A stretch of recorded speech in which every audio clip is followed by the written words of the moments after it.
Merci, bonsoir. Je vais essayer de compléter un petit peu l'exposé que Didier a fait.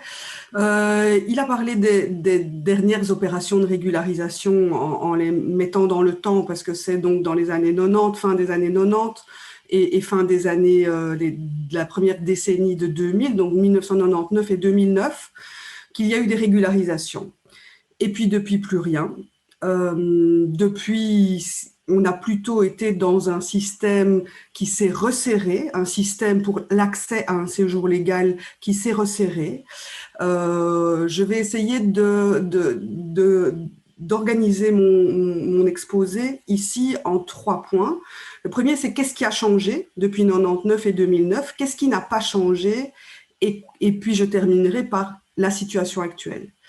Alors, qu'est-ce qui a changé depuis 99 et 2009? Il faut savoir qu'en 99 et 2009, la situation des personnes sans papier n'était pas, comme Didier l'a dit, très différente, malheureusement, de la situation actuellement vécue et rapportée par les témoins qui m'ont précédé. En 99 et en 2009, néanmoins, on est arrivé à une situation où le nombre de personnes sans papier et leur situation était telle que la mobilisation à laquelle on assiste aujourd'hui s'est fait de plus en plus importante. La mobilisation des personnes sans papier, mais d'acteurs clés également, à côté des soutiens habituels comme Orbit, comme le CIRE. La société civile tout entière s'est mobilisée, les lieux de culte, l'église du béguinage, et le père Aliette était déjà là, les universités, les hautes écoles, elles commencent aussi, les artistes également se sont mobilisés à l'époque. Il y a eu certains événements médiatiques également, comme les occupations des églises en France, ou, pour revenir à la Belgique, le décès de Semira Adamou lors d'une tentative d'expulsion. Ces situations, ces événements ont influencé les débats sur la situation des personnes sans papier en Belgique. Ça a abouti à une sensibilisation importante de l'opinion publique à travers des débats comme celui que nous faisons ce soir. Ça a fait grandir la pression sur les partis politiques à tel point que lorsqu'il y a eu des négociations pour le gouvernement fédéral, un accord a été trouvé entre les partis politiques de la majorité pour régulariser les sans-papiers selon des critères. En 99 et 2009, il y a donc eu cet accord pour savoir quels critères, comment allions-nous faire, et il y a toujours eu accord pour une application assez temporaire dans le temps. Même si en 2009, certains critères plus permanents ont été dessinés. En 99 et en 2009, il y a eu une prise de décision d'appliquer temporairement des critères et de permettre temporairement, dans une fenêtre de temps qui était ouverte, de permettre à des personnes qui étaient déjà sur le territoire d'introduire une demande de séjour, de se voir appliquer un critère et d'obtenir un titre de séjour.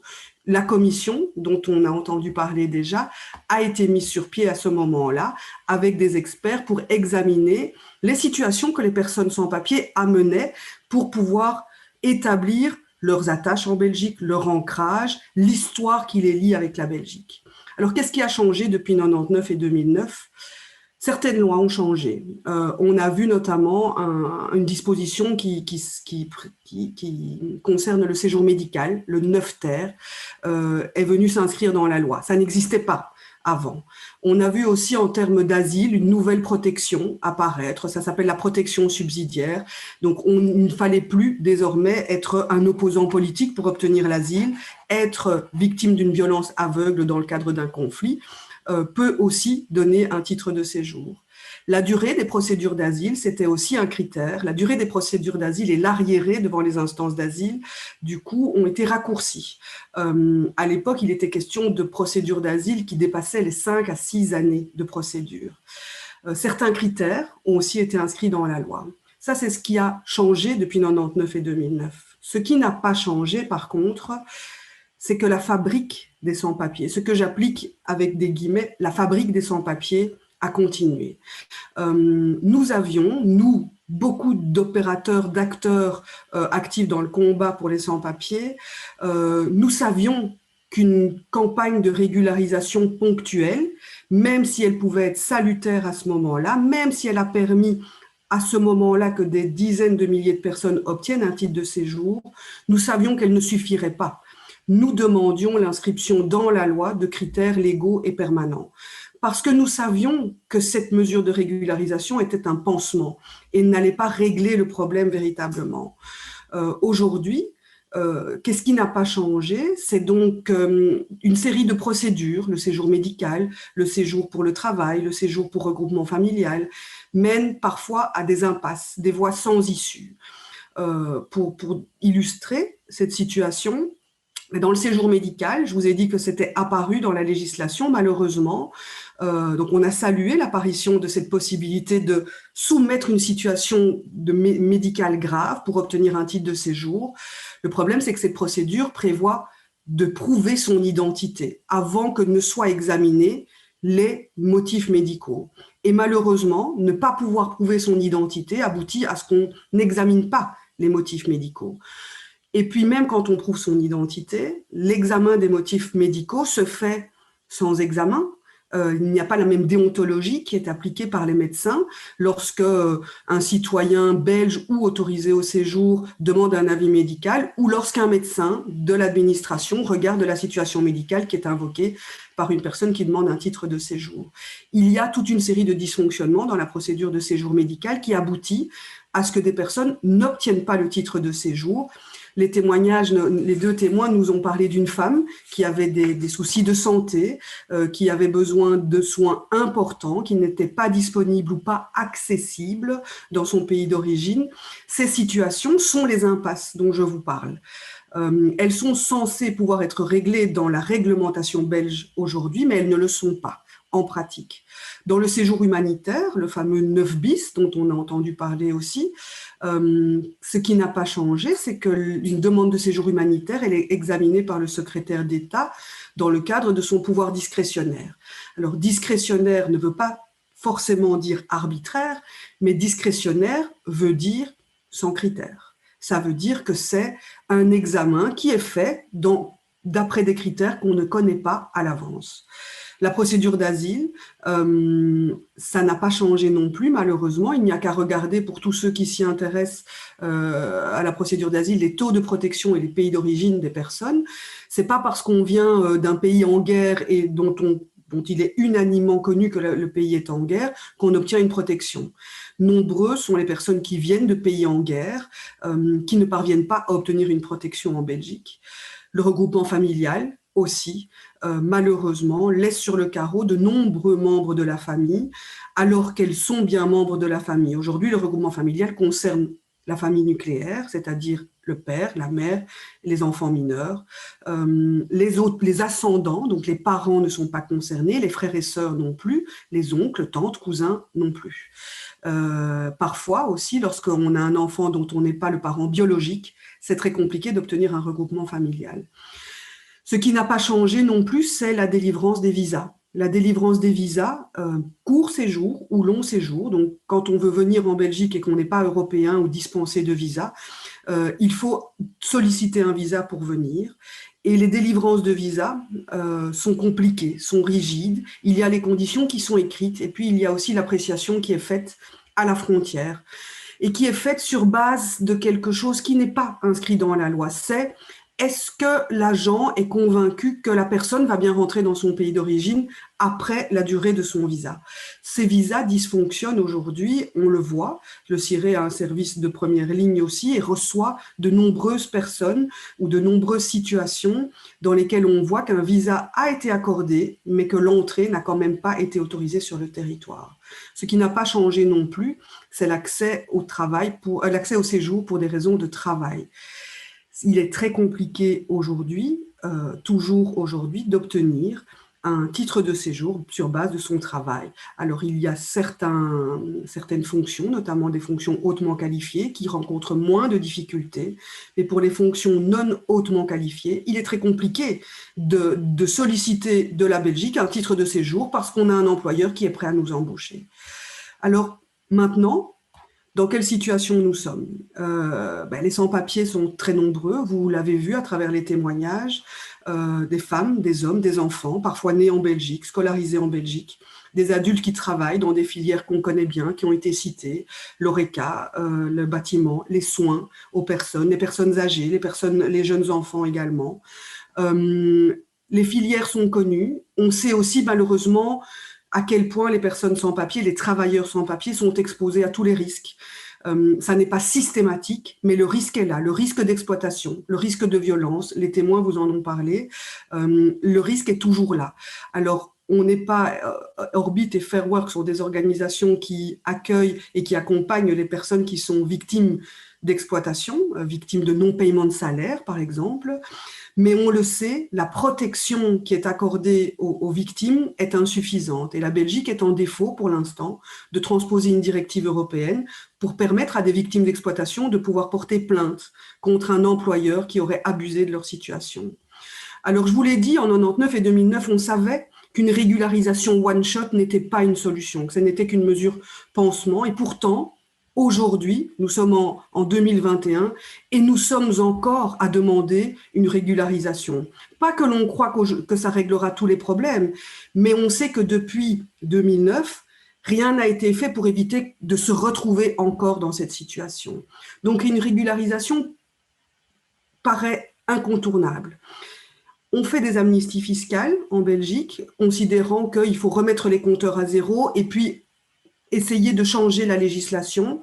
Eh bien, ici, c'est une amnistie administrative qui est demandée. La régularisation, ça n'est que ça. C'est considérer qu'une personne qui n'est pas en ordre administrativement, on la met en ordre, mais on s'intéresse désormais à la loi, à comment on en est arrivé là, à ce qu'il y ait des dizaines de milliers de personnes qui se retrouvent sous-citoyens et sous-citoyennes alors qu'ils travaillent, qu'ils fréquentent les écoles, qu'ils s'asseyent dans le bus à côté de nous et qu'ils contribuent à la vie sociale et économique comme tous les autres citoyens.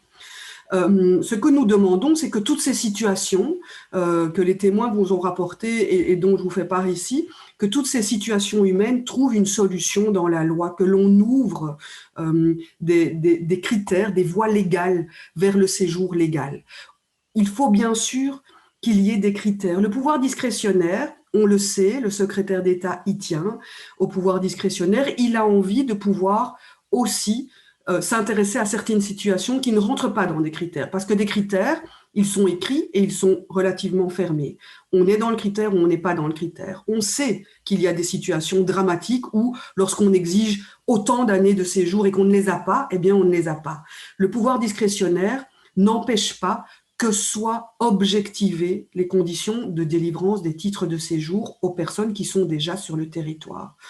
Alors, ça peut se faire, ça devrait se faire par une commission indépendante. C'est très compliqué pour l'administration, on peut l'imaginer comme l'Office des étrangers, qui est chargé de rendre des comptes sur la gestion des migrations, d'examiner de manière impartiale et indépendante une situation humaine qui lui est portée. On réclame une commission indépendante, Tariq en a parlé, pour examiner toutes ces situations humaines. Et quelles sont ces situations qui doivent trouver une solution désormais ?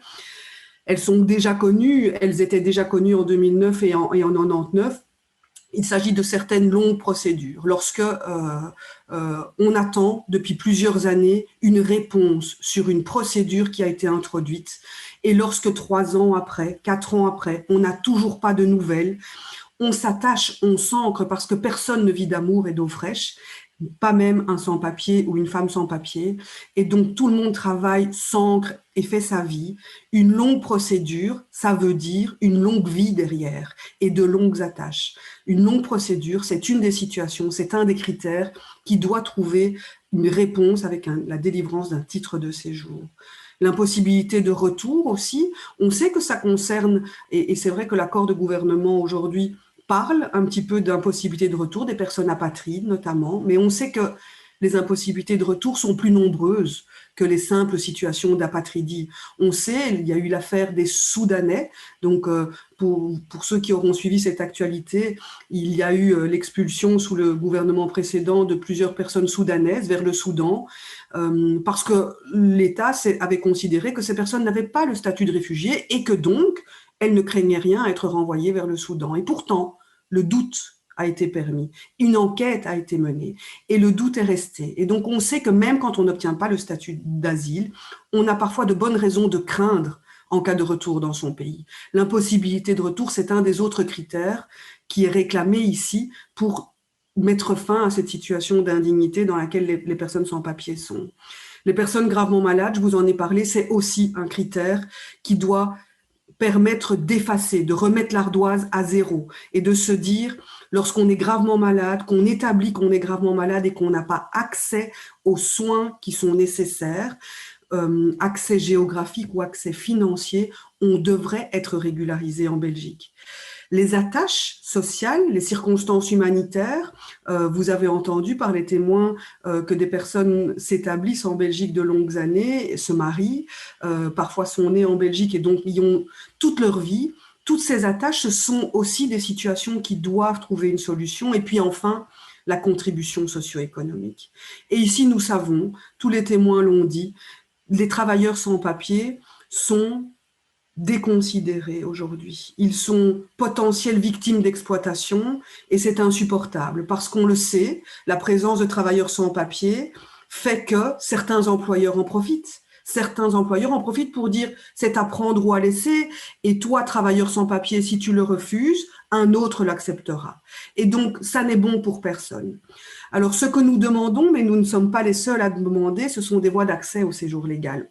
Au-delà de la régularisation, des voies d'accès au séjour légal, même la Banque nationale fait le constat aujourd'hui que le marché du travail est trop rigide pour les personnes étrangères. Même l'OCDE constate qu'aujourd'hui, le marché du travail est trop fermé. Alors, si on blanchissait, c'est-à-dire si on permettait aux travailleurs sans papier de devenir des travailleurs avec papier, on sait que les caisses de la sécurité sociale engrangeraient des millions supplémentaires.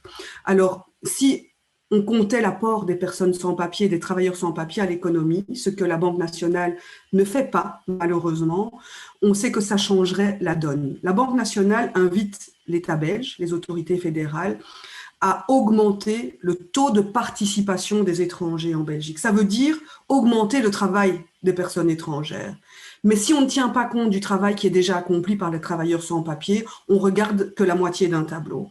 Et donc, on demande l'ouverture de voies d'accès au séjour légal, l'assouplissement du marché du travail.